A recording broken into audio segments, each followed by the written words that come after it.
Today's episode, we got Kansas City, Missouri.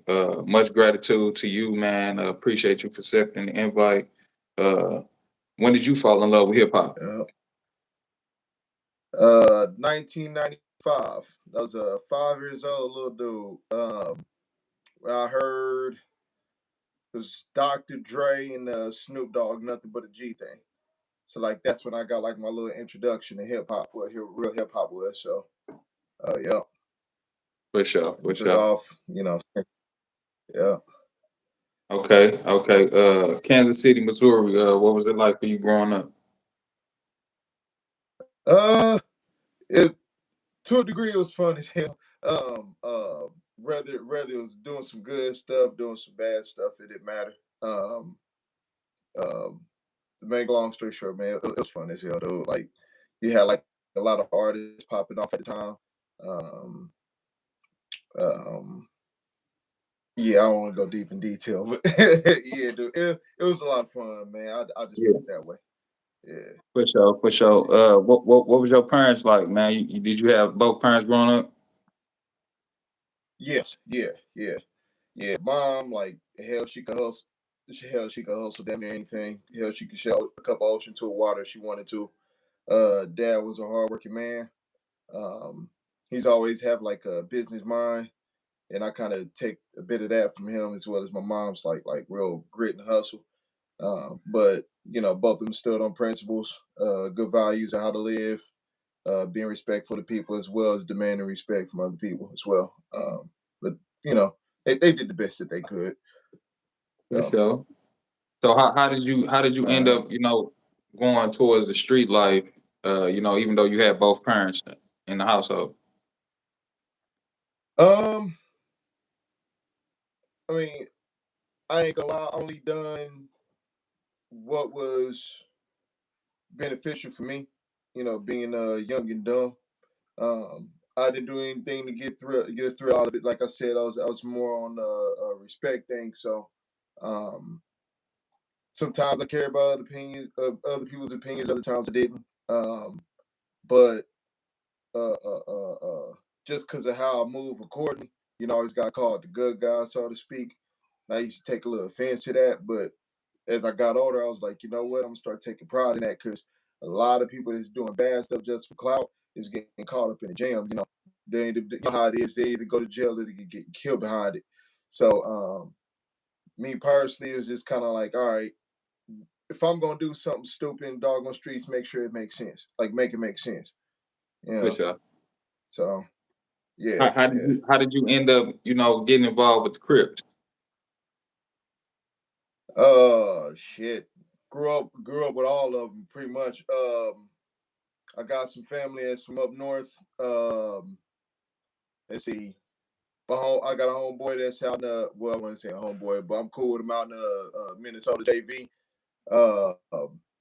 Pretty much like I don't know, it's kind of one of the things. So like I wasn't like in it, but it was just like always to be around him. And like I said, going back to what I said earlier, about guys saying, "Hey, you a good dude." So it was like certain stuff that they knew I really wasn't built for. I was not really like into, but they knew like if something like really pop off to where it wasn't gonna do too much harm to kind of kill the whole good guy rep. It was like, yeah, I was down for the count, but um um yeah, Yeah. yeah. Like I said, I ain't gonna go Okay. too deep in detail. So, Yeah. yeah. Okay. On to the next question. Describe the Mhm. moment you knew hip hop was going to be the craft that you was going to place your talent in. How did you figure out that hip hop was the thing you wanted to do? Okay, so it's gonna sound funny as hell, but um it was 97, 98. So mind you, I've always took an interest to it. I knew that was something I really wanted to do when my dad had this Michael Jackson bad line. And oh, like one day, like he went to go lift weights or something. And I was just going through it, just kind of like looking to see what a vinyl looked like, album, all that other stuff, how it's supposed to be placed out together. I already had in the back of my mind, like, okay, if I'm actually going to make albums and stuff like that, this is what it's going to kind of look like. Long story short, I ended up pulling out the part that had the vinyl and then it had the lyrics on it. So I'm kind of like, okay, this is how lyrics supposed to be written. Well, as opposed to me being on the lookout for my dad coming in the house and him getting caught, and because he forgot his weight belt. Long story short, I got my ass torn up, and he ended up leaving. So I ended up going right back to it, and it was like I was like 7, 8 years old. I didn't learn anything except for like, okay, I got an urge for wanting to know what this is, like how to write music, like how Right, to do right, it and right. stuff. And like when I went right back to his accent vinyl, I'm kind of like, okay, yeah, this is it. Um, and I mean, like, man, from that time forward on to like when I finally went out on my own, I started having, I started stashing lyrics around the house. My Yeah, dad found some he didn't find, but like I was just kind of like perfecting the craft and how to come up with a cadence and all that other stuff for like lyrics, notes, all this stuff I was stashing around the house. Didn't matter if we moved, or stashing this more. I could yell at whatever, stash this more. Like it was just like, okay, this is what I'm destined to do. for So sure, for yeah. sure. And then you also, you grew up around the tape recorder era where you said you was critiquing your voice for, recording. How was that like? What made you want Yeah. to do that? Um, I wanted to so two things. I wanted to see how rough I could get my voice or how soft. And then number two is like, okay, what part in the verse do you start to climax your vocals before the hook come in? And then damn, I just slipped my mind. It's something else. Um I wanted to get it to a point to where whenever I rap, it's not like I'm like reading not like I'm reading a book.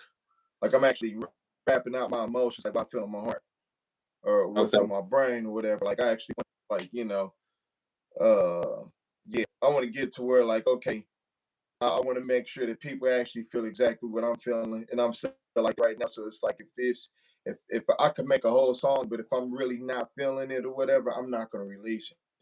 Yeah, So, that's real. That's real. yeah. And to all the people on the live right now, this is when I fell in love with hip hop. You just asked, I just popped up on your feed. This is when I fell in love with hip hop. I interview celebrities all over the world. This is an upcoming artist, man, out of Kansas City, Missouri, man. Got some hot music for y'all. So y'all tap in. This is an interview y'all in right now. With that being said, on to the next question. Why Platinum Focus for your first mixtape? What was that about? Okay, so it's more of a mindset thing. A lot of I really had to push that for a minute before I start rapping off with some other guys because a lot of people was thinking like it was a simple minded thing like um oh he just focused on going platinum. It's like yeah, who doesn't want that, but it's kind of like a mindset too, like a lifestyle as well. It's what's kind of one of the best things, or excuse me, what's kind of one of the things people want to do whenever they push a record out, make it one of the best records that's out on the doggone market, and like not just for at that moment, but for like for a long period of time. Like that's the reason why somebody like Nipsey or Dr. Dre or Michael Jackson, their music live on because it's Yeah. so I guess like that's kind of like how I live life too, and it's like yeah, I start off in a rough patch, but one of the things I always want to be remembered at is being a great person and know how to give off a great vibe. Um, so it's like I said, how I do it with music, I do it with life too. So That's real. That's real, man. I appreciate that. yeah. That was a good comeback for that question. On to the next one now. From 2009 to 2015, you was in the group with your brothers and cousins. Who created that title, man? What was it? Ain't no friends. A&F. All family, no friends. Uh, uh, uh, family, no friend. Yeah. Um, it's I don't remember exactly who started that, but I will say that um at that time frame we all used to hang out with each other a lot. And it was just always like cracking jokes, being on some BS, being young and dumb. But especially I say from 2010 to 2012, maybe 13, we were around each other darn near every day making music. And if we were like, whether it's recording it or writing it, which that's how I ended up getting into learning how to, become an engineer, making beats and stuff. And I thought that, we were really going to take off with it because we ended up doing about like 9 shows, 10, 12 shows, something like that. Yeah. I mean, we were really starting to pull clout, but life happened. So, Yeah. yeah, go ahead. Okay. Well, Yeah. life happened. Life brought you back to hip hop. So, with that being said, man, you also produce records, man. What led you to that, and who are some of the producers that inspired you? Uh, Dr. Dre, of course. Um, what's his name? DJ Fresh, the Mechanics. Um, who else was it? Crap. There's another one. There's another one I know of. I can't. Oh, Pharrell Williams. He's real good about that. Like, he's real versatile. Kanye West, the exact same thing. Versatile. Shout out Kanye West. And yeah, shout out to him. But I'm gonna try to be quick with this answer. But what made me do that, it was like I was already buying enough beats for mixtape projects, and I knew that eventually I had to cut that mixtape road off somewhere soon. Yeah. But it was like whenever I had decided back in my mind, like when I start to do that, if not everything, at least make majority of my stuff, like as far as album wise go, like come from me. Like I really Yeah. wanted to push, like yeah. So Yeah. Okay, for sure. Who are some of the artists you produced for anybody? I did some beats to Scott Saunders. Me and JV, we talked about doing some things. Shout out to him. JV from Minnesota, St. Paul. Go check him out. Who is it? Cartier Cole from Brooklyn, New York. I haven't. He sent me some stuff. I'm supposed to be sending him some Shout out stuff. New York So City. I'm basically just kind of now starting to send other artists some things for them to work on, or vice versa. So that's For kind of sure. like a new door that just opened up for me. Okay. How did you get the name Jay Hustlanaire? Uh, okay, so first it was J Hustle. Um, and whenever Google started to pick up on a lot of people's names and stuff, that name kept popping up with other people's names as well. So I changed it to J Hus. There's another cat in Kansas City that goes by the name of J Hus. And Okay. I listen to his music and stuff. Some people tell me like the confusion. So I was like, what, just make it Hustler there. Because I know if you put that on Google, it goes straight to it. Like I'm the only one to have it. So but how I got that name, I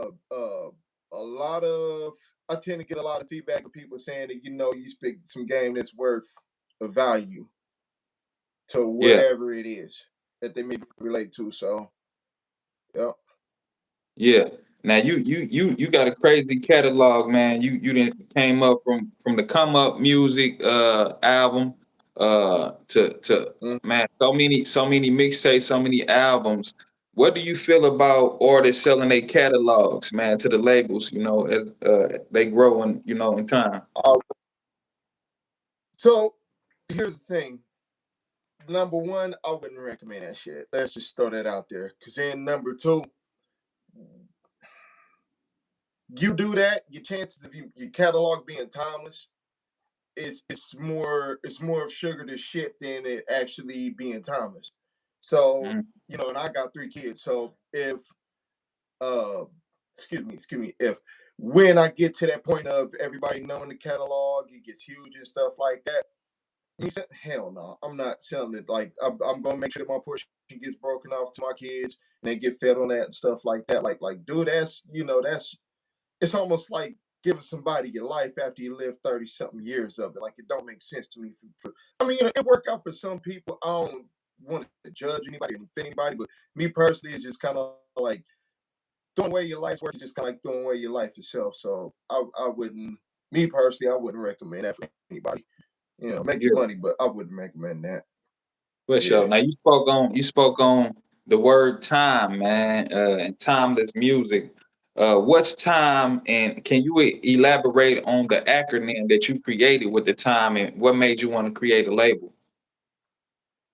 Okay, so like I said in the last question, uh, the word timeless. You know, you want to make your music timeless. But what really inspired me to come up with that, uh, I think it was 2019. Yeah, yeah, yeah. 1819. Motivational speaker named Eric Thomas. He has his Secret to Success podcast, and he has a guy on there named Jamal King. He said something that stuck out to me like a sore thumb. He said, Time is your most valuable asset. Do not waste it." So, and I was just like, I don't know what it was. I just kept like listening to it for like a whole week. He was saying it in other episodes. I was like, you know what? So I'm gonna use that, but then it's kind of like I had to abbreviate that to something. This is my effort. So time is gonna show my effort in the music that I put in, Yeah, or what I'm saying into it. You get what I'm saying? yeah, So that's yeah, dope. That's dope. And everybody on the live, this is When I Fell in Love with Hip Hop. I interview celebrities all over the world. This is an upcoming artist from Kansas City, Missouri. Appreciate the 21 people on the live, the 2 likes. Y'all continue to watch the show, man. It's gonna grow. With that being said, on to the next question. What led you to St. Louis, Missouri from Kansas City, Missouri? uh, it's kind of a personal life decision. Um, I went through some things and kind of pretty much just kind of made this transaction down here, which ended up working out for me. Um, I mean, I still go back home and visit, but it was just like personally, I had some things going on. I had to move down here to get away from there. So yeah. Yeah. Shout out Kansas City though. Speaking of Kansas City, man, what do Oh you yeah. think about rappers like Mac Dre, man? How did Mac Dre inspire you? Well, he's from the Bay. He's from Vallejo, but But which is Mac funny Dre though. was It's down funny you say there that. heavy. Yeah. Shout Yeah, out Mac Dre, rest in yeah, peace. yeah. Yeah, than a motherfucker. So it's crazy. He few things that made me gravitate towards him was that he had a style of his own. Which, oh, you know what? You know, think about it. He's also one of my favorite producers as well. I'm pretty sure that a good 90 something percent of his catalog he produced as well. But how he said how he rapped, what he rapped about, how different it was. So you could just tell it's him. Like it's real authentic. Like that's what made me like really fuck with him. And then not only that, we both got the same birthdays as well. So he's 20 years older than me. But yeah, dude, like, oh man, through the late 90s, early 2000s, man, he used to bump the hell out of him, man. Oh Yeah, yeah, yeah. yeah, yeah. Oh yeah. For So sure. And then shout out to the Bay, yada da. That's what they be saying in the Bay, yada da. I don't know. Yeah, yeah, yeah, for sure. Yeah. Yeah, yeah. Shout out my man's Yuck Mouth. On to the next question. And for everybody on, hit the like button, subscribe to the channel, and help with the algorithm. Do you feel that the Midwest gets its proper respect in the hip hop industry now? As far as a lot of Midwest artists have taken off right now, and it's sort of like we running the show. Not saying we took over hip hop, but right now it's a lot of Midwest artists out. I say yes, it is. Um, so I'd say that yes, we are heavy with a whole lot of talented artists.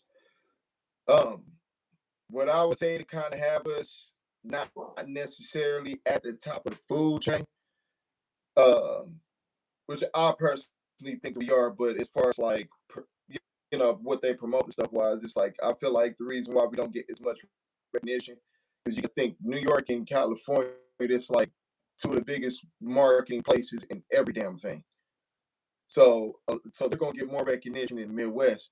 So for us, it's like we got the talent, we got the resources and stuff like that. We just have to push just as hard, if not harder, than East Coast and West Coast. And that's not to talk crap or anything like that on them, because I fuck with both sides as well. But it's just like, man, we got to get up there with them. Like we got to go the extra mile, just like how they do it. Most definitely. Now, this part of the interview, we're gonna talk about a few hip hop questions, man. Uh, This was going Okay. on in hip hop right now. What's your thoughts on the Gucci Man and Pooh Shiesty situation, man? I'm keep my mouth closed on that, man. It's I'm not, I think that's best, man. I think that's best, man. We ain't gonna shout out Gucci, man. Shout out Pooh right, Shiesty. Yeah. right, dude. Some things, some things I promise myself once I start getting interviews, just keep my mouth closed on it, man, because Yeah. I'm not with the whole thing of saying stuff and then going viral Yeah. off of that. Like, that's not me. That's I'm real. gonna That's just real, man. Keep it 100, yeah, man. All right. On to the next real question. shit. What do you think about artists like Finesse Two Times signing their life away to people like Jay Prince Jr. and everything like that? The only thing I have to say is everything happened for a reason. To each his own. God bless that man. I wish him nothing but the best. I wouldn't do it, but to each his own. Like hey, that's again. Right, but Again, how I stay out of important it. how important yeah, I was gonna say how important is it to actually read your contract though? It is very important because you got to know.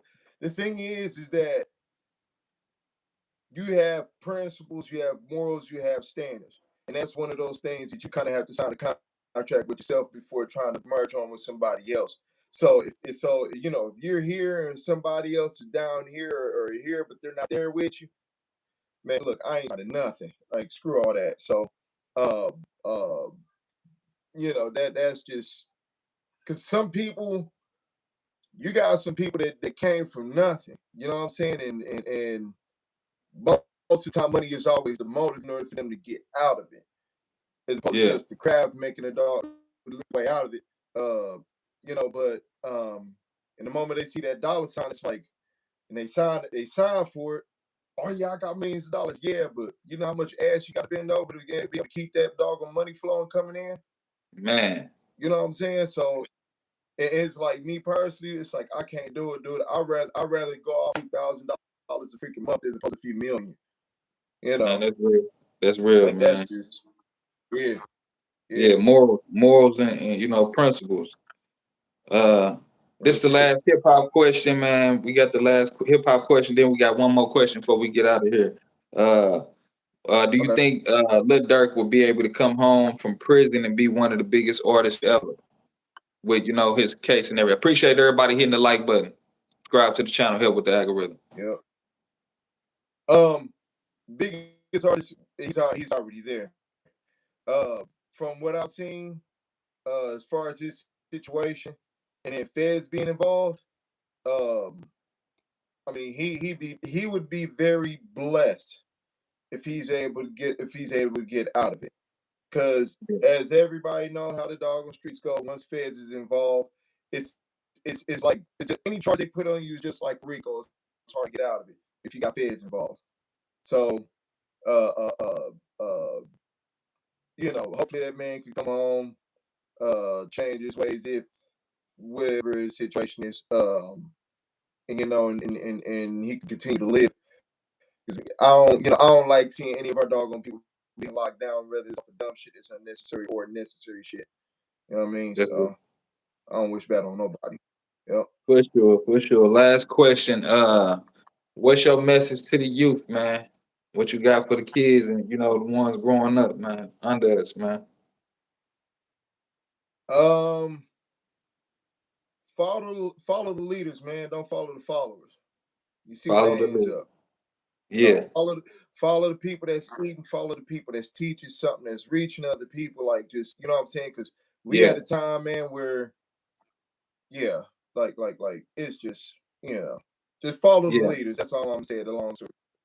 For Yep. sure, for sure. Any you got any shout outs, any merch, anything, man?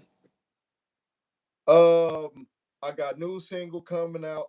Another one. I plan on dropping a few albums this year, but I got a few. What was it? I got a single coming out in May called "Ringing Bells." Make sure I look out for that. Shout out to Scott Sanders from St. Louis. Shout out to JV from Minnesota from St. Paul. Shout out to Cartier Cool from Brooklyn, New York. Shout out to my doggone dude GS Took from Vallejo, California. Shout out to my doggone little brother, my big brother Philly Mac and D Rock. Shout out to my mom, and she's going through some stuff. Shout out to everybody that supported me. Shout out to everybody that doubted me. Thank you for the doggone motivation, the elevation, all that stuff. Like, thank you, everybody. With y'all, with that being Um, said, this is another episode of When I Fell in Love with Hip Hop. Hit the like button, subscribe to the channel. We help with the algorithm. I interview celebrities all over the world. This is an upcoming artist from Kansas City, Missouri. He in St. Louis, man. He growing. You know, y'all tap in with him. With that being said, hey, and if anybody on this live want to get an interview in, tap in, hit my DM on When I Fell in Love with Hip Hop on Instagram, man. We can talk, the numbers, and we can make something happen, man. Be budget ready, man. This hip hop shit is real, man. With that being said, man, this is Israel Picasso. We tuning live from St. Louis, Missouri. I'm out of here. Peace. Peace.